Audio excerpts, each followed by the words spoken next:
जय श्रीकृष्ण. जय श्रीकृष्ण. आज मला ही अमूल्य संधी मिळाली, याचा मला सांगता येत नाही इतका आनंद होतो आहे. सगळ्यात पहिल्यांदा मी सगळ्यांचे आभार मानते. या चैतन्य सत्संग मंडळाचे मी आभार मानते की ज्यांनी मला ही अतिशय गोड अशी संधी दिली, की जे माझ्या मनातलं आहे ते सगळं सांगण्याची मला संधी दिली. त्याबद्दल मी सगळ्यांबद्दल कृतज्ञता व्यक्त करते. सदा सर्वदा योग तुझा घडावा, तुझे कारणी देह माझा पडावा. उपेक्षू नको गुणवंता अनंता, रघुनायका मागणे हेची आता. आहे तू जननी मदीय नकळे, अज्ञान मी लेकरू. घाली गे निज प्रेम पाखर सदा, दूरी नको गे करू. प्रेमे बाहत मुक्त कंठ करुनी, नाही तुझे बंधन. प्रल्हादा गुरुराजया नित तुम्हा, माझे असो वंदन. माझे असो वंदन, माझे असो वंदन. जय जय रघुवीर समर्थ. आजचा हा पुण्य पावन दिवस ज्ञानेश्वरी जयंती या नावाने साजरा केला जातो. जी जयंती ज्ञानेश्वरांनी लिहिलेली ज्या काही ग्रंथ आहे ज्ञानेश्वरी, त्याचा हा जयंतीचा उत्सव आहे. आणि त्या दिवशी आत्मकल्याणाचा बद्दल काहीतरी बोलण्याची संधी प्राप्त होणे ही साधी गोष्ट निश्चितच नाही. हा दैवयोग आहे आणि सद्गुरूंची कृपा आहे. माझं सगळं बोलणं, वाणी, वाचा, श्रवण, कीर्तन, मनन हे सगळं सद्गुरूचरणी अर्पण करते. अलंकापुरी पुण्यभूमी पवित्र, तिथे नांदतो ज्ञान राजा सुपात्र. तया आठविता महापुण्य राशी, नमस्कार माझा ज्ञानेश्वरासी. ज्ञानेश्वर माऊली म्हणतात की मी निवृत्तीनाथांच्या चरणी लीन आहे.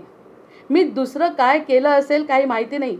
माझं स्वतःचं ज्ञान काय आहे ते माहिती नाही. मी काय मिळवलं ते माहिती नाही. पण माझी मती, मी पूर्णपणे शरण जातोय माझ्या सद्गुरूंना, निवृत्तीनाथांना. मी अन्य असं काही वेगळं साधन केलं नाही. त्यांना वेळही तसा कमी मिळाला. सत्य बोलण्याचं बाकी तप केलं. मला असं स्वतःला वाटायचं की हे जग मिथ्या आहे आणि सत्याची उपासना मी केली पाहिजे असं मला सारखं वाटायचं. त्याच्यामुळे मी सत्याचं तप केलं. ते तपाचरण माझ्याकडून घडलं. त्याचं फळ काय घडलं? संत काय म्हणतात बघा, त्याचं फळ माझ्या हातामध्ये गीता आली. आपण जे म्हणतो चांगली गोष्ट एखादी जीवनात घडते तेव्हा ती अशा पद्धतीने समर्थ कृपेची योजना असते असं माऊलींना वाटलं आणि त्यांनी म्हटलं ती गीता माझ्या हातात आली. आणि जे काही असाधारण पुण्यकर्म माझ्या हाताने झालं, सत्याचं तपाचरण मी काही जे केलं, तो जो गुणानुवाद मी केला, वर्णन जे मी केलं, त्यामुळे माझी कर्म उतराई झाली. मी कोणतं कर्म केलं? सत्कर्म केलं. कोणतं कर्म केलं? सत्याचं कर्म, सत्यवचन. हे माझं तप आहे. आणि त्या तपाचं फळ म्हणजे माझ्या हातून ज्ञानेश्वरी निर्माण झाली. मग असं झालं ही कोणामुळे झाली? फक्त माझ्या सद्गुरू कृपेमुळे. मी अन्य काही साधन केलं नाही. माझ्या सद्गुरू. 2 मिनिट तुमचा व्हिडिओ बंद करा प्लीज. माधुरीताई, व्हिडिओ बंद करा. व्यत्यय येतो प्रवचनात. कृपया व्हिडिओ बंद करा प्लीज. माधुरीताई. केला. मी हे जे काही केलं मग उतराई झालो. आणि मी कशा अर्थाने केलं हे सगळं? ही सगळी माझ्या सद्गुरूंची कृपा आहे. मग एकदा मनामध्ये द्वंद्व निर्माण झालं की हे मी करतोय ना, तर हे करत असताना हे योग्य आहे की अयोग्य आहे असं मला वाटतं. जसं दासबोधामध्ये समर्थ म्हणतात ना की मला मूर्खांची लक्षणं सांगायची आहेत. पण मूर्खांची लक्षणं सांगत असताना मला त्यांना दुखवायचं पण नाही आहे. माझे जे भक्त आहेत ते कसे बसे माझ्याकडे ओढल्या जातात. त्यांना मी दुखवू का मूर्ख म्हणून? त्यामुळे त्यांनी आधी काय म्हटलं? बंधून सद्गुरू चरण, करुण रघुनाथ स्मरण. सद्गुरूंचे चरण आधी मी त्यांच्यावर नतमस्तक होतो. त्यानंतर सद्गुरू रघुनाथाचं स्मरण करतो. त्यागार्थ मूर्ख लक्षणं बोली जेलं. आणि नंतर त्यांनीही मूर्खांची लक्षणं त्यागावी म्हणून मी काहीतरी लिहितोय बरं. ह्या माझ्या लिहिण्यामध्ये कोणीही गैरसमज करून घेऊ नये. तसंच माऊलींना सुद्धा वाटलं. माऊलींना वाटलं मी एवढं सगळं लिहिलं ज्ञानेश्वरी, ती योग्य का अयोग्य? बुद्धीचं द्वंद्व नेहमी चालू असतं. योग्य की अयोग्य असं वाटल्यावर अंतरस्थ जो परमात्मा आहे, ज्यांना त्याची जाणीव असते, त्यांना आतून संकेत मिळतात. आणि ते म्हणतात की वस्तुमात्रांवरती उपकार करणारा जो माझा समर्थ सद्गुरू आहे ना, तो माझ्या अंतःकरणात आहे. तसं प्रत्येकाला वाटलं पाहिजे. आपण जे काही करतो ना ते सद्गुरू जाणतात किंवा सद्गुरूंच्या मार्गदर्शनाने होतं. जर एखादी चूक झाली तर सद्गुरू ते आपले सांभाळून सुद्धा घेतात. म्हणून मी म्हणतो की सद्गुरू माझ्या चरणात अंतःकरणात वास करतात. मग मी हा जो ग्रंथ आहे ना ते सद्गुरूंचं ऐश्वर्य आहे, माझं काही नाही. माझं प्रत्येक वेळी बोलण्याचं कारण हे जे काही आपल्या हातून घडेल, आपल्याला एकच लेक्चर मिळालं आहे म्हणून थोडक्यात हे सांगते की जे काही आपल्याला करायचं आहे ते सद्गुरूचरणी अर्पण आहे. चांगलं असेल तर सद्गुरूंमुळे घडलं, न्यून असेल तर ते सुधारण्याची संधीसुद्धा मला मिळावी, हे त्यांच्या कृपेचं वैभव आहे. माझी ज्ञानेश्वरी ही त्यांच्या कृपेचं वैभव आहे असं म्हणतात. मग काही दिवसांनी काय झालं की त्या ज्ञानेश्वरीमध्ये काही चुका किंवा काही लोक स्वतःचे शब्द टाकायला लागले, काही ओळी टाकायला लागले, कधी भावाचा अर्थ चुकायला लागला. मग या सगळ्या गोष्टी घडल्यानंतर ज्ञानेश्वरांना त्रास झाला. समाधी अवस्थेमध्ये जरी असले तरी त्यांना या गोष्टीचा त्रास झाला आणि त्यांनी आपल्या एकनाथ महाराजांना दर्शन दिलं. स्वप्नामध्ये साक्षात्कार झाला महाराजांना की तुम्हाला याच्यामध्ये मूळ खणायचं आहे आणि काहीतरी बदल करायचा आहे. मग असं जेव्हा नाथांना जाणवलं म्हणजे नाथांची पूर्वपुण्याई फळाला आली आणि त्यांनी त्याच्यामध्ये बदल केला, तो ग्रंथ शुद्ध केला आणि शुद्ध करून ती प्रक्रिया जी पूर्ण झाली तो दिवस आजचा आहे. म्हणजे या दिवसाचं काय महत्त्व आहे हे सांगण्यासाठी मी एवढं विवेचन केलं की जसे समर्थ नतमस्तक होत आहेत प्रभूंच्या चरणी, तसेच माऊली नतमस्तक आहे. सगळेजण सद्गुरूला समर्पण करतायत. सद्गुरूंचा महिमा काय वर्णावा. मग त्यांनी जेव्हा सांगितलं नाथांना, मग नाथांनी त्याचा तो ग्रंथ शुद्ध केला आणि ती शुद्ध झालेली जी प्रक्रिया आहे ती आज पूर्ण झाली. तो दिवस आहे भाद्रपद वद्य षष्ठीचा म्हणजे आजचा. म्हणून ज्ञानेश्वरी जयंती साजरी करण्यात येते. जसे माऊली वागली, त्यांनी माऊलींनी काय म्हटलं, सगळ्यात पहिल्यांदा एक तरी ओवी अनुभवावी. आपण दासबोध वाचतो, ज्ञानेश्वरी वाचतो, आता माझं योगवसिष्ठ वाचन चालू आहे. ते वाचत असताना वाचताना आनंद मिळतो, कारण ते आपलं आहे, आपल्यासाठी लिहिलेलं आहे, आत्मकल्याणाचं आहे. पण हे वाटलं पाहिजे ना. वाटणे, अथातो ब्रह्म जिज्ञासा हा शब्द वापरला आहे. ब्रह्म आहे, सगळी सृष्टी आहे, भगवंतसुद्धा आहेत, पण ते वाटायला पाहिजे ना. मग ते वाटणं ज्या दिवशी असतं तसं एक तरी ओवी अनुभवावी. असा एक जरी अनुभव आला, तसा माऊलींचा जो अनुभव आहे अमृतानुभव, तसा अमृताचा अनुभव जो सत्य आहे तेही सद्गुरू कृपेने विचारून की सद्गुरूंची कृपा आहे का, अंतरस्थ परमात्मा हो म्हणतो आहे का, सद्गुरू हो म्हणतायत का. माझे हे जे वाक्य आहेत तोटके मोटके जे का असे ना, पण ते सगळे सद्गुरूचरणी अर्पण करून रघुनाथाचं स्मरण करून मी या वाणीला सुरुवात करते. आता ही वाणीचा दिवस कोणता मिळाला, हा दैवयोग नाही का. याच्याहून चांगला योग काय असू शकतो. प्रत्येक साधकाचा हा विचार असतो मनामध्ये की काहीतरी विशेष असतं तेव्हाच आपल्याला विशेष काहीतरी घडतं. ही जाणीव म्हणजे सद्गुरू कृपा आहे. इतर वेळी आपल्याला सद्गुरू कृपेची जाणीवच नसते. सद्गुरूंची कृपा असते सगळ्यांवर, पण आपल्याला जाणीव होत नाही. हा जो अमृताचा क्षण आहे, देवाची ये द्वारी उभा क्षणभरी तेणे मुक्तीचारी. मग ह्या सगळ्या चारही मुक्ती जर देवाच्या क्षणी उभा राहिलो तर उभा राहिल्यानंतर कोणाच्या कृपेमुळे मिळतात, या सद्गुरूंच्या कृपा. मग काय घडतं, काय घडतं. गहाण असे हा मुक्त जाहला जीव अकस्मात. असं वाटतं ह्याचा फायदा असा आहे, याचा परिणाम असा आहे. आपण फलश्रुतीबद्दल विचार करतो, कोणतंही स्तोत्र वाचलं की त्याची फलश्रुती बघतो आधी, याचे परिणाम काय होणार आहे. मग ते परिणाम आपल्याला आवडले तर ते स्तोत्र आपण वाचतो. मग गहाण असे हा मुक्त जाहला जीव अकस्मात. गहाण कुठे आहे जीव. जीव माझा मायेमध्ये गहाण आहे. माझा हा जीव आहे हा मायेमध्ये गहाण आहे. असं जर म्हटलं तर मग हा गहाण ठेवलेला आहे, तो खरा जीव नाही. माझा हा जो जीव आहे तो खरा नाही, मी काही ती वेगळी आहे. हा जो आहे हा जीव गहाण असलेला मुक्त होतो. कशामुळे होतो. माऊलींची कृपा झाली, सद्गुरूंची कृपा झाली आणि मी माझ्या मूळ रूपाकडे जर वळली तर गहाण पडलेला हा मायेमध्ये असलेला जीव माझा मुक्त होतो. ही सगळ्यात मोठी फलश्रुती आहे कोणत्याही ग्रंथांची. ग्रंथ हातात घेतल्यावर त्या ग्रंथांमधून असा जर समाधान मिळत असेल तर त्या ग्रंथांची फलश्रुती काय वर्णावी. वाचून निरखून शब्द ब्रह्म ओम जीव शांत शांत. हे जे शब्द ब्रह्म आहे, माऊलींची ज्ञानेश्वरी असो, समर्थांचा दासबोध असो, जे कोणते नाथांचा भागवत असो, कोणतंही वाचून जर जीव शांत होत असेल तर ती सद्गुरू कृपा आहे. जर जीव वाचून शांत होत असेल तर ती सद्गुरू कृपा आहे असं मला वाटतं. राहू केतू निर्बल निश्चित शनी असं ते पुढती. समोर शनी दिसतो, राहू दिसतो, केतू दिसतो. राहू त्रास देतो, केतू त्रास देतो, शनी त्रास देतो, कारण या जीवाला त्रासच खूप आहे. मायेमध्ये जे काही अडकले आहेत ना त्या जीवांना हा त्रास होणारच आहे. ही परीक्षा आहे मानव जन्माची, पण ती परीक्षा म्हणजे तो मी नाही. तो मी असता तर हा त्रास झाला नसता, पण तो मी नाहीच. राहू केतू निर्बल निश्चित शनी असे पुढती, गोंधळ नाही मिळते फळ हे रामनामी प्रीती. याचा गोंधळच निर्माण होत नाही असं मला जाणवलं. जाणवल्यावर असं वाटलं की हा जो गोंधळ आहे ना मनाचा, हे राहू त्रास देतोय, केतू त्रास देतोय, यामुळे हे घडलं, त्यामुळे ते घडलं, आणि मी दुःखात आहे. दुःख हा माझा स्थायी भाव झालाय. दुःख करणे आणि ते इतरांना सांगणे ह्याच्यातच मी आनंद मानते. पण हा गोंधळ नाही राहणार. जेव्हा सद्गुरूंची कृपा होईल तेव्हा गहाण असलेला हा जीव मुक्त होणार आहे. आणि मुक्त झाल्यावर स्वर्गामध्ये, आणि स्वर्ग आणि नरक या काही कल्पना आहेत नुसत्या. स्वर्ग नरक कल्पना मनाच्या क्षणात विरला भार. या ज्या स्वर्ग आणि नरक ह्या कल्पना आहेत फक्त. या क्षणी जर मला समाधान झालं, या क्षणी जर मी आनंदी झाली, तर माऊलींनी जसं म्हटलंय की एक तरी ओवी अनुभवावी, तसा अनुभवाला आल्यानंतर हा जीव मुक्त आणि शांत.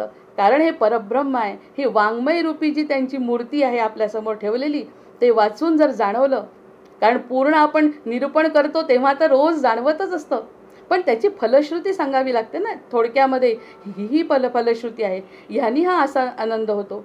मग म्हणतो आपण काय म्हणतो सुरुवातीला, त्या त्रैलोकी धनवंत मी प्रबल मी.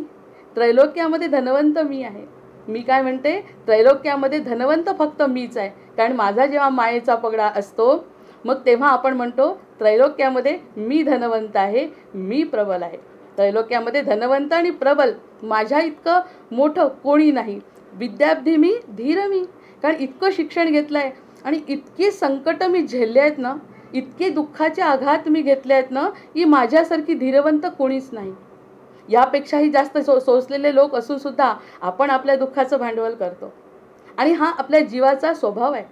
माऊली म्हणतात हा स्वभाव सोडण्यासाठी करावी लागते साधना सुखाची, दुःखाची नाही.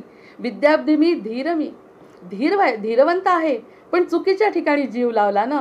म्हणून मग गहाण असलेला जीव मुक्त करायचा असेल तर चुकीची साधना करायची नाही. आपण चुकीच्या मागे जे लागतो समजतच नाही, अज्ञान आहे. अज्ञानामध्ये जीव त्याच्या मागे लागतो. विद्याब्धी मी, धीर मी. ज्ञाता मी, नरनाथ मी, विबुध मी. मीच ज्ञाता आहे, मी नरनाथ आहे. राजा म्हणतो मी राजा आहे. विबुध मी, स्वानंद मी, श्रेष्ठ मी. मला जो आनंद मिळाला तोच खरा आनंद आहे. मीच श्रेष्ठ आहे, माझ्यापेक्षा श्रेष्ठ कुणी नाही. हा बुद्धीचा भ्रम आहे. बुद्धीचा भ्रम कसा नष्ट होतो, जेव्हा गुरुकृपा होते. जसं माऊलींनी सांगितलं की माझ्या हाताने ज्ञानेश्वरी का लिहिल्या गेली, कारण की माझ्या गुरु माझ्या हृदयामध्ये वसलेले असल्यामुळे त्यांनी माझ्याकडून ते करवून घेतलं. जीव शरणागत झाला, जीव शांत झाला. स्वानंद मी, श्रेष्ठ मी. भोगता मीच, सुजाण मी, सृजन मी. भोगताही मीच आहे. हे जे काही दिसतंय ना, भोगतो म्हणे मी. किती दिवस भोगतो? किती दिवस आपण भोगू शकतो? दात आहेत तोपर्यंत खाऊ शकू, डोळे आहेत तोपर्यंत बघू शकू, कान आहेत तोपर्यंत ऐकू शकू, पण आपल्याला असं वाटतं की मीच भोगताय सगळ्याचा, सतत मी भोगत होतो. जसं भगवंत म्हणतात ना, आधी होतो, आता आहे आणि राहणार आहे, तसंच आपल्याला वाटत असतं की मी आहे, मी होतो, आहे आणि राहणार आहे. ही चुकीचं आहे, हे भ्रम आहे. भोगता मीच, सुजाण मी, सृजन मी, सर्वत्र मी, सर्व मी. हा माझा भ्रम आहे. मी सगळीकडे, आणि असा आपण अनुभवला आहे. प्रत्येक जीवाने ह्या गोष्टीचा अनुभव घेतला आहे. असं वाटतं मी म्हणते तेच खरं, मला जो अनुभव आला तोच खरा, माझं जे दुःख आहे तेच खरं, इतरांना त्या मानाने दुःख नाही. मग हा जो आहे सर्वत्र मी, सर्व मी, हे चुकीचं आहे. चुकीचं असलं म्हणजे कसं, कोठील मी, कोण मी. आणि शेवटचा प्रश्न मनात येतो, कोठील मी, कोण मी. आता मला सांगा, हे सगळं भोगत असताना मला जाणवतं हे खरं वाटत नाही. किती दिवस मी भोगू शकणार आहे, याची जाणीव होणे म्हणजे त्याला मुमुक्ष म्हणतात. याची जाणीव झाल्याबरोबर त्याला मुमुक्ष म्हणतात. मी कोठील मी, कोण मी, हा प्रश्न आला पाहिजे. हे भोगत असताना हे माझं नाही, हे जे दुःख आहे हे खरं नाही, हे सुख माझं खरं नाही. माऊली म्हणतात एक तरी ओवी अनुभवा, अमृतकण तुम्ही घ्या, तर तुम्हाला समजेल की खरं सुख काय आहे. तुम्हाला वेगळीकडे कुठेही जायची गरज नाही. मग हा जो म्हणतो ना कोठील मी, कोण मी, त्या क्षणी त्याला जाणीव होते. मग तेव्हा खरं सुरुवातीला जन्माआधी कोहम कोहम, मी म्हणते जन्माआधी सोहम सोहम. मला देवानी म्हणून पाठवलंय, तू माझा आहे, तू माझा आहे असं म्हणून जन्मानंतर ताबडतोब कोहम कोहम. जन्मानंतर कोहम, मी कोण? आधी जन्माच्या आधी देवानी छान पाठीवर हात ठेवून पाठवलेला आहे आणि त्यांनी सांगितलं की तू माझा आहे बरं, विसरू नको मला. जन्माआधी सोहम सोहम, आईच्या पोटात असतानापर्यंत सांगितलंय की तू माझा आहे बरं, लक्षात ठेव. विसरू नको, आणि विसरला तर पुढे सद्गुरू आहेतच, त्यांची तरी कास धर कमीत कमी, असं त्यांनी मला पढवून पाठवलं आहे. पण जन्मानंतर ताबडतोब कोहम कोहम, कारण या मायेचा पगडा, माया पण भगवंताचीच आहे हे आपल्याला माहिती आहे. माया पण परीक्षा घेण्यासाठीच आलेली असते. सुख आणि दुःख हे येतात ते परीक्षा घेण्यासाठी येतात. एवढं जर त्या जीवाला समजलं तर मग तो म्हणतो जन्मानंतर कोहम कोहम, कोडे हे सुटण्यासाठी चिदानंद रूपम शिवोहम शिवोहम. हे कोडं सुटण्यासाठी चिदानंद रूपम शिवोहम शिवोहम ही साधना करायला पाहिजे. आपण करतो दुःखाची साधना, जे प्रत्येक गोष्ट दुःखाच्या मागे लागतो, आणि दुःखाच्या मागे लागल्यानंतर समजतं हे दुःख आज आहे उद्या नाही, सुख आज आहे उद्या नाही. मग सुख, जे खरं सुख आहे, परमकल्याण ज्यांनी व्हायचं आहे त्या परमकल्याणाचा मार्ग म्हणजे फक्त सद्गुरूच देतात, आणि ते त्यासाठी तत्पर असतात. त्या सद्गुरूंनी का एकदा तुमच्या पाठीवरनी हात फिरवला की त्या खारीचं जसं झालं सोनं, तसं सगळ्या जीवाचं सोनं करण्यासाठी भगवंतसुद्धा तत्पर आहेत. ह्यासाठी सद्गुरूंना पाठवलेलं आहे. अशा प्रकारची साधना ते करतात. मग हे करत असताना आपल्याला वाचा नेमा, मग सद्गुरू काय सांगतात, सद्गुरूंचा आपल्याला एक श्लोक असतो असा की वाचा नेमावी माझे नामी. आता तुला समजलं ना की या जगामध्ये कुठेही सुख नाही, हे तुला लक्षात आलं ना, तू मुमुक्षु आहे. योग वसिष्ठामध्ये वसिष्ठ त्यांना म्हणतात, कोण योग वसिष्ठ ऐकण्याचे अधिकारी आहेत? जे ज्ञानी आहेत त्यांना सांगण्याची गरज नाही, जे अज्ञानी आहेत त्यांनाही सांगून उपयोग नाही. पण ज्यांना असं वाटतं मी कोण आहे, मी कोण आहे, माझा जन्म कशासाठी झाला, या आनंदात माझा आनंद नाही, या दुःखात माझं दुःख नाही, हे ज्यांना कळतं असे मुमुक्षु ह्या वाचनाचे, श्रवणाचे, मननाचे, चिंतनाचे अधिकारी आहेत. मग अशा लोकांनी काय करावं? एकदा का त्यांना इच्छा निर्माण झाली की मग सद्गुरू त्यांच्या पाठीवरनं हात फिरवतात, आणि अथातो ब्रह्म जिज्ञासा हे जे वाक्य आहे की ब्रह्माची जिज्ञासा निर्माण होते. आपण ज्याच्यापासून निर्माण झालो, आपण कोण आहे याची जिज्ञासा निर्माण होते. निर्माण झाल्यानंतर मग सद्गुरू काही साधना देतात, जी आत्तापर्यंत आपण दुःखाची करत होतो, थकलो, आता त्यांनी दिलेली साधना आपण करायची. ती साधना अतिशय सोपी असते. आत्मरंगी रंगायचं आहे. फक्त वाचा नेमावी माझे नामी, बोलत असताना फक्त माझ्याबद्दल बोला. तुमची वाणी फक्त माझं कीर्तन, तुमचे कान फक्त माझं श्रवण करा. एवढी साधी गोष्ट. आत्तापर्यंत जे दुःखाची साधना केली, दुःखामध्ये आपण गुरफटलो, ते न करता फक्त बुद्धीला वळवायचं आहे आणि वाचा नेमावी माझे नामी, माझंच नाव घ्यायचं आहे. माझ्या नावानी जे काही करायचं आहे ते तुम्ही करा. नंतर मन नेमावे ध्यान संभ्रमी. तुमचं जे मन आहे सारखं बुद्धी काय करते, इकडे तिकडे इकडे तिकडे फिरते. बुद्धी आणि मन हे सारखं इकडे तिकडे फिरत असतं. त्याला काबूमध्ये आणायचं असेल तर माझं ध्यान करा. आत्ता जे कृष्णाष्टक ऐकलं, जे पांडुरंग अष्टक ऐकतं, एकदम अष्टसात्विक भाव जर जागृत झाले तर त्या डोळ्यांचं कल्याण आहे. त्या डोळ्यांचं कल्याण तेव्हाच आहे जेव्हा मी त्याचं ध्यान करीन. मन नेमावे ध्यान संभ्रमी, प्राण नेमावा प्राणायामी. प्राण फुकट वायाने घालवायचा आहे. आपला हा जो प्राण मिळाला आहे, 84 लक्ष योनी झाल्यानंतर हा दुर्लभ असा नरदेह मिळाला, त्याचा प्राण असा फुकट कसा वाया घालवायचा? प्राणायाम करून, श्वासोश्वासावरती रामनाम घेऊन, आपला तो जप करून आपल्याला तो पकडून ठेवायचा, वाढवायचा आहे. नंतर इंद्रिय दमने नेमावी. अशा प्रकाराने आपली वाचा, आपलं मन, आपला प्राण हे सगळं जर माझ्या भोवती आणलं तर इंद्रियांचं दमन आपोआप होणार आहे. फक्त आत्तापर्यंत जे इंद्रियांकडे आपला जोर जात होता, इंद्रिय सुख आपल्याला बरं वाटत होतं, त्या सगळ्या गोष्टींना थोडं मनावरती नियंत्रण करून फक्त भगवंत किती गोड आहे, भगवंताची स्तुती प्रिय आहे.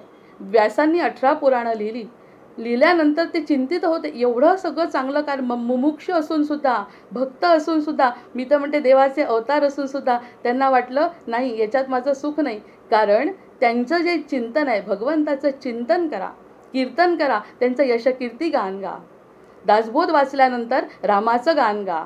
कृष्णचरित्र वाचलं, भागवत वाचलं, कृष्णचरित्र गा. स्वतःही गायचं आहे, इतरांनाही ऐकवायचं आहे. त्यातून जर एखाद्याचा अष्टसात्विक भाव जागृत झाला तर ते त्या जीवाचं कल्याण आहे. आणि कल्याण आहे तर या ठिकाणी आपण तो प्रयत्न करून पाहायला काय हरकत आहे? आत्तापर्यंत दुःखाची साधना केली, आपल्याला जे पाहिजे ते मिळालं नाही, परमसुख आपल्याला मिळालं नाही, तर असं करायचं. बुद्धी नेमावी आत्मविवेके. बुद्धी सारखी इकडे तिकडे जी भरकटते, चांगलं वाईटाचा विवेक करावा. काय केल्याने त्याचं कल्याण झालं? महाजनो येन गतस्स पंथहा. जे बाकीचे महाजन गेले, तुकाराम महाराज सदेह वैकुंठाला गेले ही नुसती कथा नाही. त्या ठिकाणी त्यांना जाणवतं की त्याच क्षणी ते मुक्त झाले. देहाचं काही का होईना, देहाचं पंचमहाभूती तत्वांपासून जर देह बनलाय तर त्या देहाचं काहीही झालं त्याचा माझ्या श्वासाशी, माझ्या चैतन्याशी, माझ्या हृदयस्थ परमात्म्याशी तसा काही संबंध नाही. तो संबंध माझा आधी होता, आता आहे आणि राहणार आहे. मग ते चैतन्य स्वरूप परमात्मा जर मला कळला, तो जर परमात्मा स्वरूप जर मला कळलं तर या देहाचं काही झालं तरी मला काही वाटणार नाही. हा विवेक आहे. विवेक म्हणजे देहावर किती अवलंबून राहायचं आणि देहामध्ये असलेल्या तत्वाला किती महत्त्व द्यायचं. बुद्धी नेमावी आत्मविवेके, म्हणून बुद्धीला आत्मविवेकाने जीव नेमावा परमात्मा सुखे. ह्या जीवाला फक्त परमात्म्याची ओढ असावी, फक्त परमात्मा आवडावा. इतर कोणती, आपला नातू जरी बघितला तरी बाळकृष्णाचं रूप पाहावं, त्यामध्ये आपली सून दिसली तर लक्ष्मी रूप बघायचं आहे. या सगळ्या गोष्टी जर आपण परमात्मा सुखाने केला तर कोण म्हणतं संसार करायचा नाही आहे. संसार करत असताना बुद्धीला कुठे ठेवायचं, एवढाच फक्त छोटासा बदल जर आपण केला तर जीव नेमावा परमात्मा सुखे. जिथे आहोत तिथे. दासबोध वाचत असताना प्रत्यक्ष रामराय डोळ्यासमोर आणले. कृष्ण भागवत वाचत असताना, कृष्णाची लीला वाचत असताना आपण जर 2 क्षण बंद केलं, आपण भागवत बंद केला आणि डोळ्यामध्ये जर मूर्ती साठवल्या गेली तर डोळ्यांचं कल्याण आहे. मग हे जे करायचं, जीव नेमावा, फक्त परमात्मा सुखामध्ये जीव नेमायचा आहे. इतुके नुते आवश्यक आहे, हे आवश्यक आहे.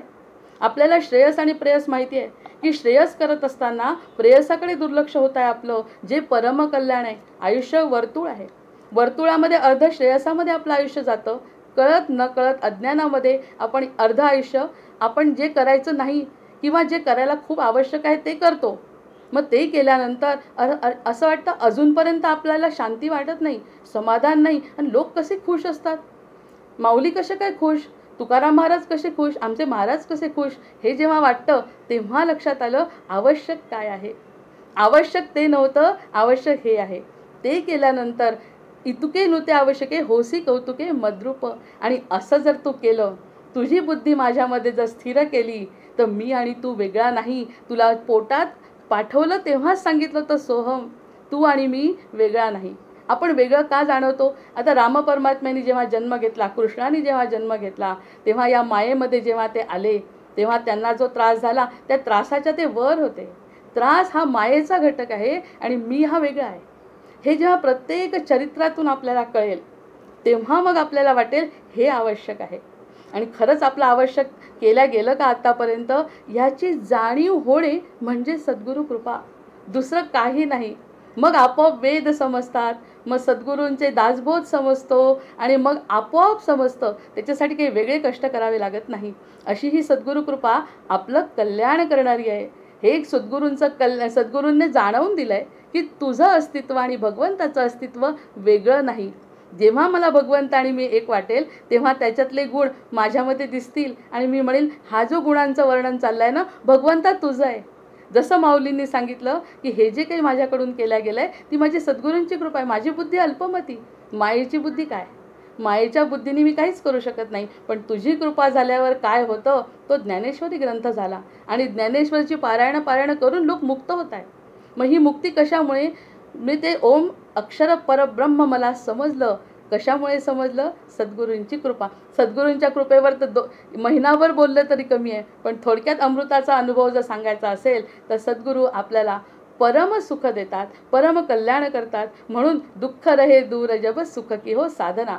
मग हे दुःखाचं आतापर्यंत जे आपण भांडवल करत होतो त्या भांडवलाकडे दुर्लक्ष करा थोडंसं आणि मग साधनेकडे लक्ष द्या. साधना कोणती, माझा परमात्मा. वाचा नेमावी माझे नामी, मन नेमावे ध्यान संभ्रमी, प्राण नेमावा प्राणायामी, इंद्रिये दमने नेमावी, बुद्धी नेमावी आत्मविवेके, जीव नेमावा परमात्म सुखे, इतुके नुते आवश्यके होसी कौतुके मद्रूप.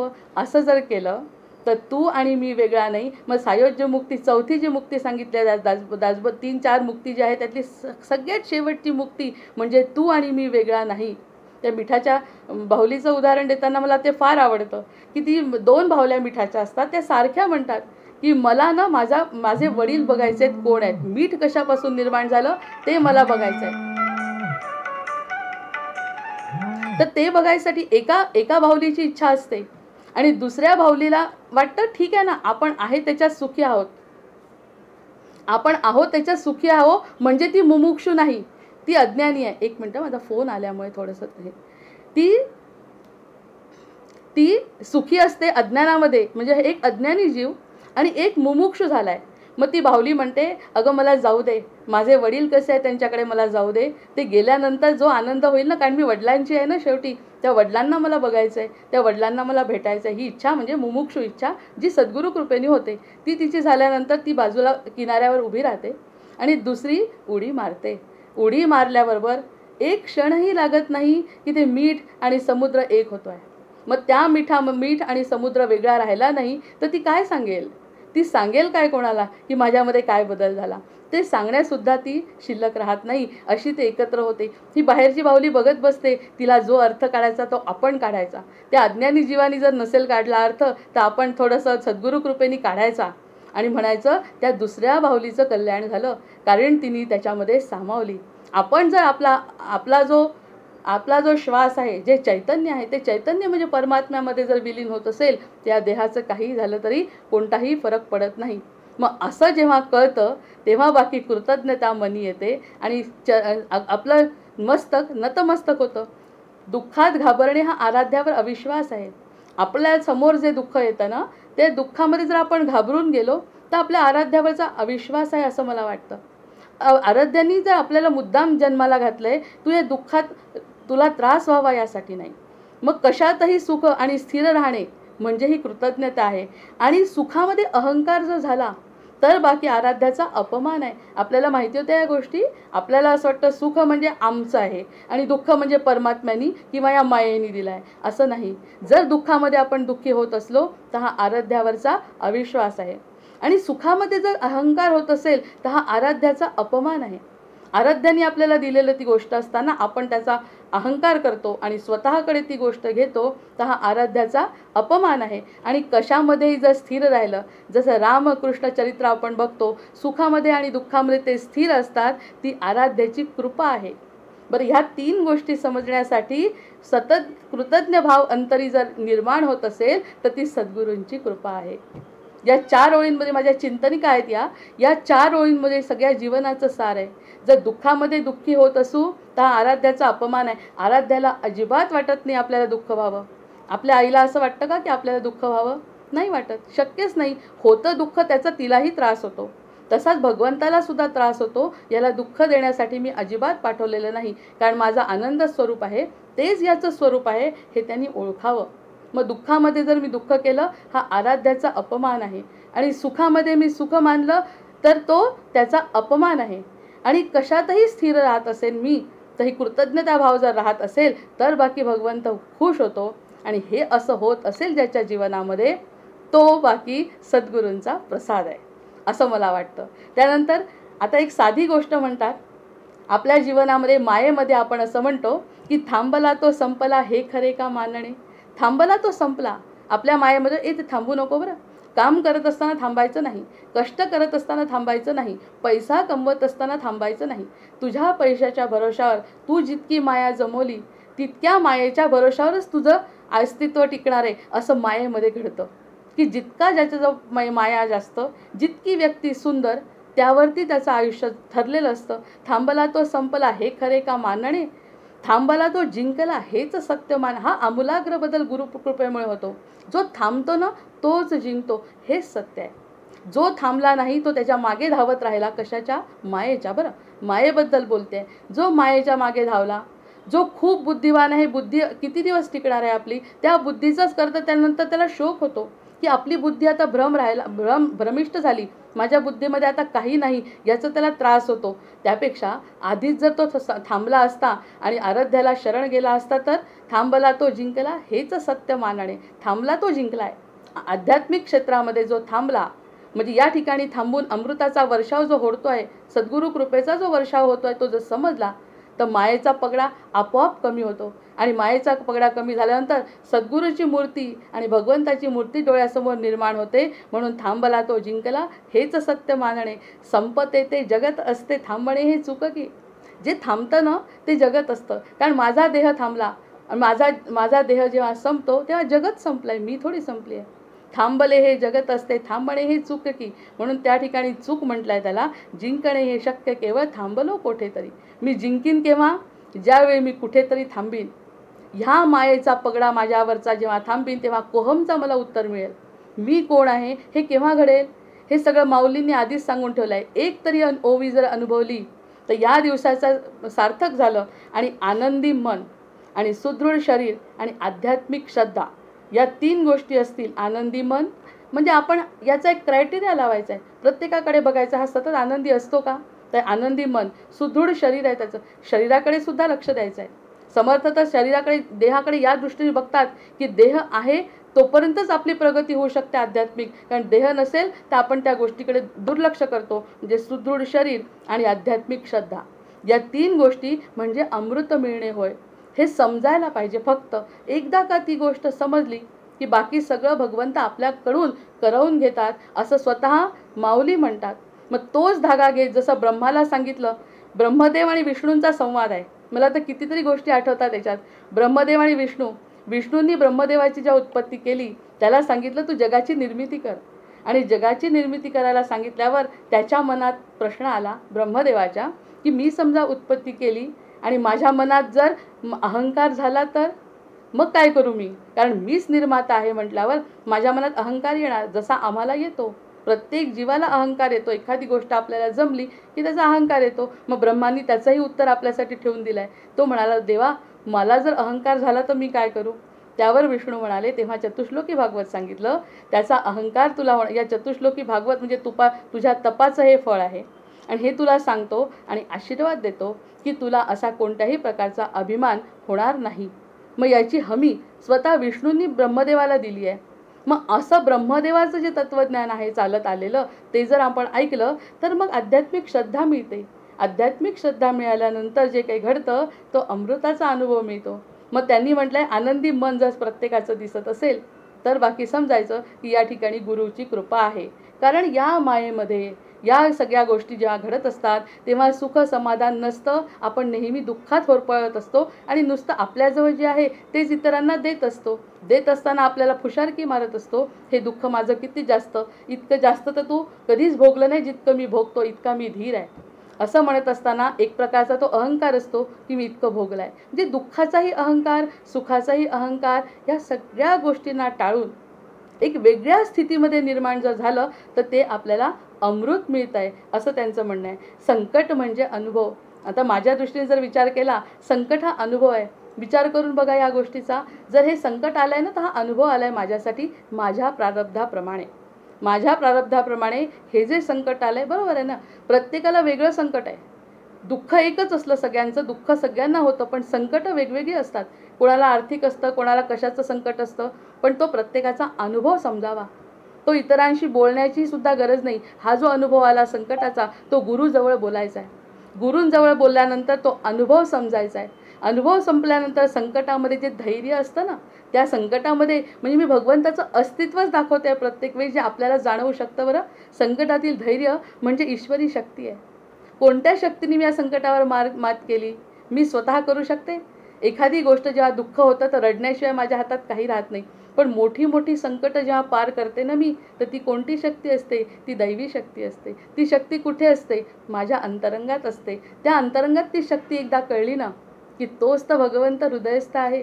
जी शक्ती आतमध्ये दिसते तीच भगवंताची शक्ती असते. हे तेव्हा समजतं संकटांमध्ये. म्हणून कुंतीने सांगितलं होतं कृष्णाला, कृष्णा मला संकट दे, कारण मी आनंदामध्ये ना तुला खूप विसरते रे. म्हणजे हे सगळ्या गोष्टी बघितल्यानंतर वाटतं की हे सगळे चरित्र आपल्यासाठी आहेत जणू काही.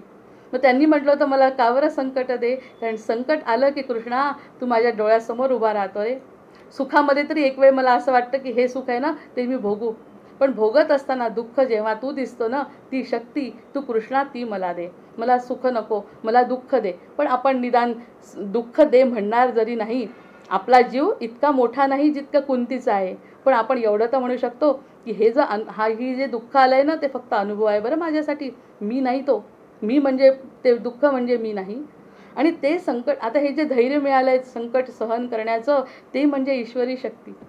ती ईश्वरी शक्ती माझ्यातच होती. कुणाकडून मागितली का उधार? मी नाही मागितली, कारण ती माझ्या आतून संकटाच्या वेळी उत्पन्न झाली. मग संकटातून जे यश मिळतं ना नंतर, मग समजा हा अनुभव म्हणून जर एखादं संकट घेतलं तर त्या संकटातून नंतर यश पण मिळतं. कारण इतके दिवस आपण तपश्चर्या करतो भगवंताची, मग ते यश मिळतं. ती यश म्हणजे प्रचिती असते. ती कोणाची प्रचिती असते? भगवंताची प्रचिती असते. त्या प्रचितीकडे लक्ष द्यावं. त्या संकटातून तारलं कुणी? त्या संकटातून तारणारी ती शक्ती बाहेरून कुठून आली नाही, ती आतच माझ्यामध्ये होती. मग ती आत असलेली शक्ती मी ओळखली आणि ती प्रचिती, त्याचाही आनंद सांगायचा नाही, कारण ती आत्मप्रचिती आहे. मग ते अनुभव आणि प्रचिती म्हणजे दैवी शक्ती, दैवी ईश्वरी शक्तीची जाणीव. ही जी आत्मप्रचिती आहे ती ईश्वरी शक्तीची जाणीव. हा अमृतानुभव नाही का स्वतःचा प्रत्येक जीवाला येणार आहे. दुःखाला आपण जर अनुभव म्हटलं, अनुभवामध्ये आपण जेव्हा दुःख सहन करत असतो ती शक्ती असते. आता आत्महत्या करणारे लोकांकडे बघितलं तर समजतं की यांची ती ईश्वरी शक्ती कमी पडली. त्यांनी नकारात्मक विचार केला आणि त्यांनी त्यांचा जीव संपवला. असं आपण केलं का? कितीतरी संकटांना आपण तोंड दिलं, तेव्हा कोणी साथ दिली आपल्याला? आपल्या आतल्या शक्तीनी. मग ही आतली शक्ती, ते धैर्य म्हणजे ईश्वरी शक्ती. आणि त्या संकटातून जेव्हा यशप्राप्ती मिळते, अरे ते मागचं संकट तर मला काहीच वाटत नाही. जेव्हा मी भगवंताच्या कृपेने त्या संकटावरती मात करते, तर मी स्वतः सद्गुरूंना बघितलंय माझ्यासाठी कष्ट करताना. माझं दुःख जेव्हा दूर करायचं होतं, सद्गुरू स्वतः पाठीशी उभे राहिले. हे दुःख कोणीही दूर करू शकलं नसतं, ते सद्गुरूंनी केलं आहे. मग ते त्यांची कृतज्ञता आपण कसं विसरायला पाहिजे? ती शक्ती कोणी दिली? आपल्या अंतरस्थ परमात्म्याने. तेच तर चैतन्य रूप आहे. त्या चैतन्य रूपामध्येच आपण रममाण व्हायला पाहिजे, कारण ती शक्ती आतून उदयाला आली. ती बाहेरून कोणी कितीही लोकांशी बोलले मी दुःख आहे, कोणीही माझं दुःख कमी करू शकलं नाही. दुःख काय, सुख काय? अतिसुख जेव्हा इतरांना सांगितलं त्याला सुद्धा दृष्ट लागते. मग हे सगळ्या गोष्टी माझ्या आतल्या आत्मसंवाद आहे. हा आत्मसंवाद करत असताना ती आतली शक्ती खुश होते. ती म्हणते, अगं माझ्याकडे जेव्हा तू लक्ष देते ना, तीच तर तू आहे. आणि तुला देणारी शक्ती ह्या जगातली नाही, या मायेतली नाही, तो मायाधीश आहे. तू लक्ष्मीच्या मागे लागली, त्याच्या मायाधीशाच्या मागे लागली असतील तर तुला मायाधीश विष्णू स्वतः तुझ्या पायाशी येऊन तू त्याच्या पायावर डोकं ठेवू शकते. आमचे महाराज नेहमी म्हणायचे, माझी भक्ती करता, नामस्मरण करता तुम्ही माझ्याजवळ जर आले ना, मी तुम्हाला माझ्याजवळ ठेवणार नाही बरं, कारण माझा रामराय तुमची वाट बघ. किती गोड वाक्य आहेत हे सगळे. एक एक आठवल्यानंतर असं वाटतं कुठे रमलो आपण आणि कुठे रमायला हवं होतं. संकटातून जेव्हा यशप्राप्ती होते तेव्हा बाकी ती प्रचिती येते. अनुभव आणि प्रचिती म्हणजे दैवी ईश्वरी शक्तीची जाणीव, त्याला प्रतीती म्हणतात.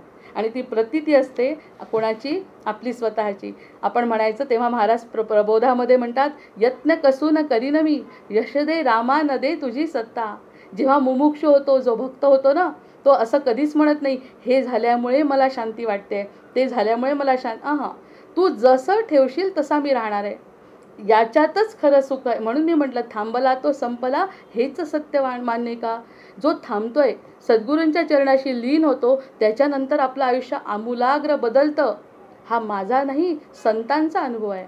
मग संतांनी जर घेतला आणि ते जर सुखी झाले, तर आपण त्या मार्गाने जायला काय हरकत आहे? कारण जर आतापर्यंत आपण दुःखाची साधना केलीच आहे, तर आता सुखाची साधना का नाही करायची? साधना म्हणजे फक्त सद्गुरू म्हणतील तसं ऐकायचं आहे आणि सद्गुरूंनी नाही म्हटलेल्या गोष्टी करायच्या नाही, कारण आत असलेला परमात्मा त्या गोष्टीची साक्ष देतो आणि आपल्याला साक्षीने आपलं काम करून घेतो.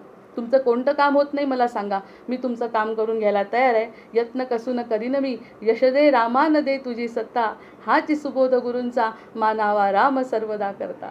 जे काही घडतंय जीवनामध्ये हा फक्त अनुभव आहे, मी नाही, असं जेव्हा म्हणते तेव्हा. आता जेव्हा आपण चरित्र वाचतो की नाही, अशा या चिंतनिका असल्यामुळे चिंतनिका सांगत असताना तर फार आनंद होतो की उर्मिला सीता तारा असूनही आपण भरकटतो. उर्मिलेचं चरित्र वाचतो, सीतेचं चरित्र वाचतो ना आपण. आता त्याच्यावरती निरूपणं चालली आहेत माझी. सगळं वाचत असताना अचानक एकदा असं जाणवतं, उर्मिला सीता तारा असूनही आपण भरकटतो. मायाधीशाला सोडून मायेतच गुंततो, मायेमध्ये गुंतून राहतो. मायाधीशाला सोडून दिलं, जसं लक्ष्मीला धरलं आणि विष्णूला विसरलो. विष्णू म्हणतो, तू दूर माझ्यापासून, जर तुला लक्ष्मीच्या मागे लागायचं असेल तर तू लक्ष्मीजवळ जा. लक्ष्मी तुला किती सुख देते हे मला माहिती आहे, आणि तू तो नाही ज्यातून तुला लक्ष्मीचं सुख मिळणार आहे. नंतर नसती उर्मिला नसत्या सीता. आम्ही जर ते चरित्र वाचलं नसतं, म्हणजे पारायणाला काही कमी किंमत नाही आहे. नसती उर्मिला नसती सीता काय जाहले असते, याचा विचार मी करते. नसती ज्ञानेश्वरी नसतं नाथ भागवत काय झालं असतं. नसती उर्मिला नसती सीता काय जाहले असते, काय सार्थक या जीवाचे हेही कळले नसते. म्हणून वाचायचं. मी त्याच्यावरती निरूपण जे करतो आपण 6-6 महिने चालतात ती चर्चा, पण त्याच्यातून आपल्याला एका लेक्चरमध्ये जर सांगायचं असेल तर हे अमृतानुभव आहेत त्याचे, की जर नसती सीता नसती उर्मिला नसती तारा काय जाहले असते, काय सार्थक या नावाचे आणि या जीवाचे तेही कळले नसते. मला आता कळतंय, मुमुक्षु आहे मला, म्हणजे प्रत्येक जीवाला. मी माझ्याबद्दल बोलत नाही. जसं समर्थांनी सुरुवातीला सांगितलं रघुनाथ स्मरण करून सगळं काही चालणार आहे, मी मूर्ख लक्षण म्हणत असताना सुद्धा मूर्खाला त्रास व्हावा अशी माझी अजिबात इच्छा नाही. तसं काय सार्थक या जीवाचे ह्या नावाचे हेही कळले नसते. म्हणून ते एवढं मोठं चरित्र झालं आहे. आता बघा, नुसत्याच सीतेवरती जर बोलायचं असेल, सुवर्णमृग हा लोभ ठरला जानकी माईंचा. आपण मारे सांगतो सुवर्णमाईंना मोह झाला, जानकी माईंना मोह झाला या सुवर्णाचा. जे आपल्याला समजतं ते सीतेला कळत नाही का? मला कळतं. आता एवढं जर मुमुक्षत्व आहे माझ्याजवळ, जर मी एवढी भक्त आहे, तर मला समजत नाही का की सुवर्णाच्या मागे जायला नको. पण त्याचंही कारण असतं. सुवर्णमृग हा लोभ ठरला जानकी माईंचा, तारक हे श्रीराम असता मणिकांचनाचा. आपल्याला असं वाटतं तारक हे श्रीराम आहेत, जानकींचे स्वतः रामाची सीता असं असून सुद्धा तिला मणिकांचनाचा कसा काय मोह झाला. आमच्या मनात प्रश्न येतात चरित्र वाचून. मग त्या प्रश्नांचं उत्तर आपलंच मन जर चरित्र व्यवस्थित समजलं आणि सद्गुरूची कृपा असेल तर मोह असा टाळावा अन व्हावे मुक्त देहाने. हा असा जो मोह पडतो की नाही सुवर्णाचा कांचनाचा, इतके सोबत राम असून सुद्धा मी तिकडे जाते. मोह असा टाळावा अन व्हावे मुक्त देहाने. देहाने मुक्त व्हायचं आहे. आपला आत्मा रामाच्या चरणी, तिचा तर छायारूपीच गेली ना ती तशी, पण मग तिचा जो मूळ आत्मा माहिती आहे तिला की आपण रामाचा आहोत, पण तिच्या देहाला जर मुक्त व्हायचं असेल, मोह असा टाळावा अन व्हावे मुक्त देहाने, नाटक केवळ कल्याणाचे केले वैदेहीने. वैदेहीने नाटक केलंय आपल्यासाठी कल्याणाचं. एवढं जरी आपल्याला कळलं, या चरित्रातून एक तरी ओवी अनुभवावी. आपण पूर्ण चरित्र ऐकणार आहे, वाचणार आहे. इतके मोठे मोठे वक्ते बोलत असतात, आपल्याला ते ऐकावं वाटतं, कारण ते गोड आहे. गोड का आहे? कारण ते आपल्या कल्याणाचं आहे हे आपल्याला माहिती आहे.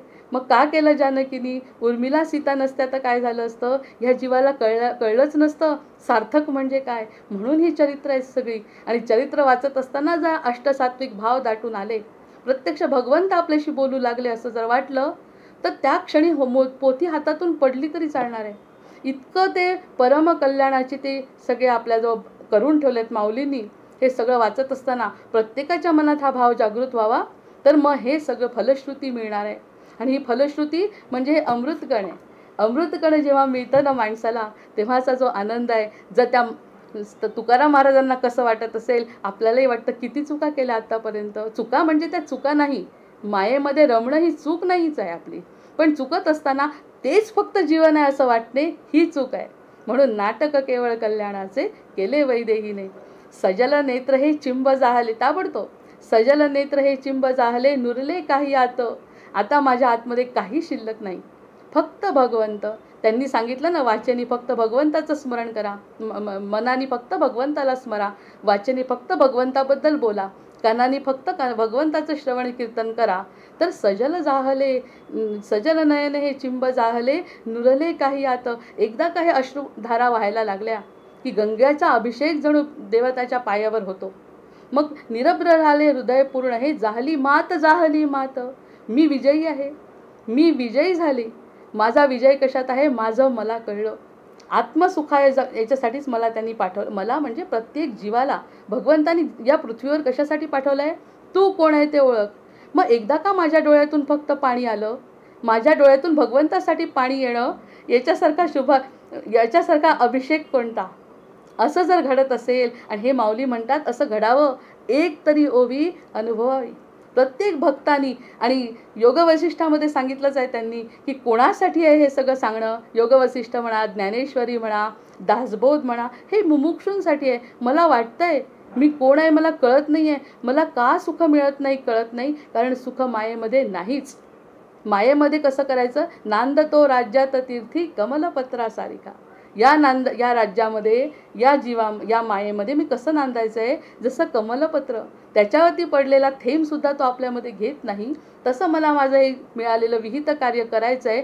जसं माऊलींनी ज्ञानेश्वरी लिहिली आणि समर्पण केली सद्गुरूंना, तो आजचा दिवस आहे. आजच्या दिवशी असं करायचं.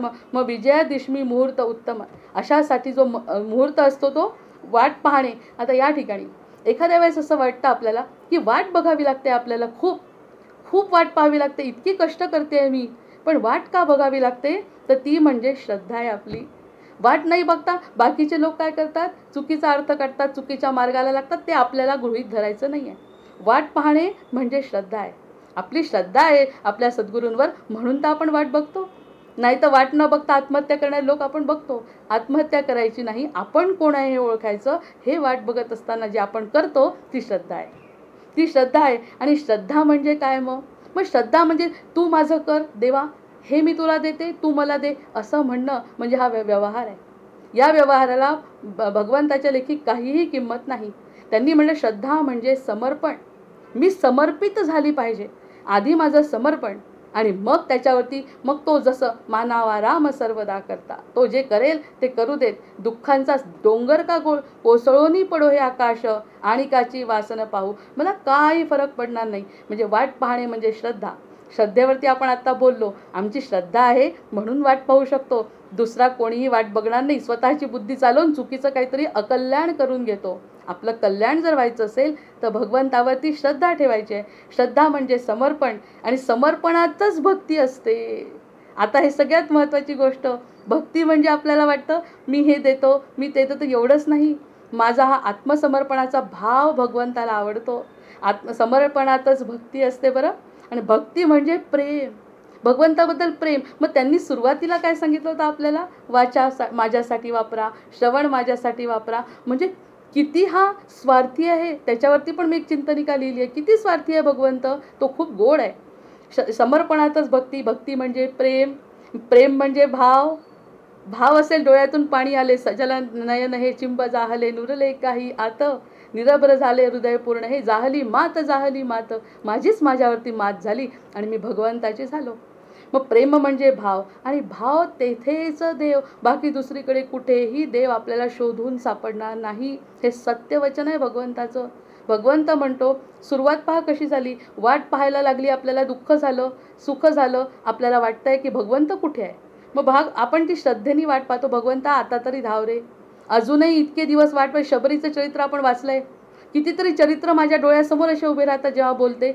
इतके दिवस वाट की ज्या दिवशी शरीरामध्ये काही शिल्लक राहिलं नाही, तिचे डोळे फक्त शिल्लक.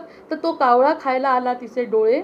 तर तिने सांगितलं, ए कावळ्या, तू माझं सगळं शरीर खा, पण डोळे नको खाऊ माझे, डोळ्याला इजा करू नको. का? कारण ह्या डोळ्यांनी मला भगवंत दिसणार आहे. ह्याच्यासाठीच तर माझी वाट पाहते मी. सगळी श्रद्धा आहे माझी. माझ्या गुरूंनी मला सांगितलं आहे की भगवंत येणार आहेत. अरे तू डोळे खाल्ले तर मी कसं बघू? हा भाव पाहिजे प्रत्येकाला, समर्पण भाव पाहिजे. वाट पाहणे म्हणजे श्रद्धा आहे. ही शबरीचं चरित्र वाचायला सांगितलं. जेव्हा श्रद्धा कमी पडते, शबरीचं चरित्र वाचा. श्रद्धा म्हणजे समर्पण. समर्पण कसं करावं? आपला देह समर्पित केला आहे पूर्ण. तेव्हा भगवंत जेव्हा आले, त्याचं फळ प्रतिती काय मिळाली तिला? तिचा प्राण त्यांच्या डोळ्यात गेलेला आहे आणि ती मुक्त झाली आहे. ही मुक्ती आहे. मग श्रद्धा म्हणजे समर्पण. समर्पणातच भक्ती असते. नवविधा भक्तीमधली सगळ्यात श्रेष्ठ भक्ती कुणाची? तर शबरीची. मग शबरीने म्हटलंच आहे की मग भक्ती म्हणजे प्रेम रे बाबा, तू जसं करशील तसं. भक्त प्रल्हादाला किती त्रास झाला, त्या त्रासामध्ये तो म्हणतो प्रेम माझं भगवंत आहे, माझा भगवंत माझं सगळं बघून घेणार आहे. प्रेम म्हणजे भाव, आणि भाव तेथेच देव. आणि माझी जी टॅगलाईन लिहिली आहे, भगवंत हृदयस्थ आहे. भगवंत हृदयस्थ असल्यामुळे तो भाव जर असेल तर भगवंताला यावंच लागणार आहे. जाईल कुठे? कारण भगवंताला दुसरं काही नको आहे आपल्या.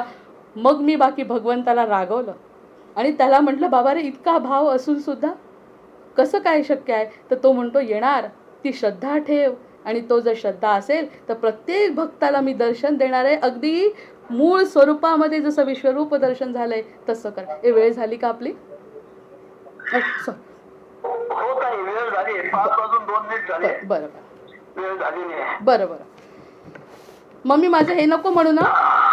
ब्रह्मस्तुती नाही करायची ना? हा काय ब्रह्मस्तुती करायची 2 तास. ब्रह्मस्तुती किती मिनिट लागेल? 2 5 मिनिट? 5 मिनिटं लागतात. जय जय रघुवी नसेल करायची तर वेळ नसेल तर ठीक आहे, नाही तर ते मला करायची इच्छा नाही, होती. घेऊन टाका ब्रह्मस्तुती घेऊन टाका. जय जय मला थोडक्यात थांबावं लागलं. जय जय तुमच्या मर्यादेमध्ये व्यास. जय जय रघुवीर समर्थ. वंदे देवं विष्णुमशेष स्थिती हेतुं त्वामध्यात्मज्ञानविरन्तं हृदि भाव्यं. हेयाहेयद्वन्द्वविहीनं परमेकं सत्तामात्रं सर्वरदुस्थं ऋषिरूपं. प्राणापानौ निश्चय बुद्ध्या रुधिरुद्ध्वा चित्वा सर्वसंशयबन्धं विषयौगान्. पश्यन्ति यं गतमोहायतयस्तं वन्दे रामं रत्नकिरीटं रविभासं. मायातीतं माधवमाद्यं जगदारीं मानातीतं मोहविनाशं मुनिवन्द्यं. योगिद्धेयं योगविधानं परिपूर्णं वन्दे रामं रञ्जितलोकं रमणीयं. त्वं मे नाथो नाथितकार्याखिलकारी मानातीतो माधवरूपोऽखिलधारी. भक्त्यागम्यो भावितरूपो भवहारी योगाभ्यासैर्भावितचेतः सहचारी. आता शेवटचं. श्रद्धायुक्तो यः पठतीमं स्तवमाद्यं ब्राह्मं ब्रह्मज्ञानविधानं भुविमर्त्या. रामं श्यामं कामिदकामप्रदमीशं ध्यात्वा ध्यातापातकजाले विगत स्यात्. सीताकांतस्मरण. जय जय राम. झालेली सेवा सद्गुरुचरणी समर्पित करते आणि